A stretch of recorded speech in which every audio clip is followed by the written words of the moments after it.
proposito di Sergio, è un ricordo incredibile quando facevo ancora radio, sto parlando di circa 18 anni fa, non si dicono mai gli anni quando si fa questo mestiere, ma è bene dirlo, perché forse erano anche 20, e c'era credo che fosse la Scala Piccada, e io avevo organizzato, pensate, per un pazzo furioso ragazzino, avevo organizzato questa diretta radiofonica di questa Scala Piccada, e poi mi sono ritrovato in giro con le nostre postazioni a non sapere nulla in realtà di quello che era Scala Piccada, e allora conobbi per l'appunto Sergio Faris, che a suon di scappellotti mi insegnò allora che cos'era poi insomma partecipare a così importanti gare. Salve Sergio. Dicendo così fai vedere che sono molto più vecchio di te. Ma si vede anche, voglio dire, non è che Sergio, voglio dire, ma si vede almeno per la barbetta, si vede, su.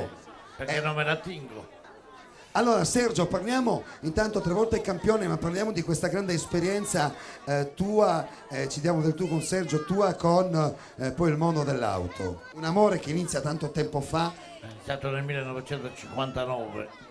Ha iniziato nel 59, ma cosa è cambiato dal 59 comunque a oggi, in questo 2004, dove cambiano i motori, cambiano le auto, cambiano anche il modo di presentarsi poi in pista? Beh, certamente, prima quando ho iniziato io a correre in automobile si correva con le macchine legate a fil di ferro. Adesso con le centraline, con le cose sono cambiate molto e costano anche a livello finanziario.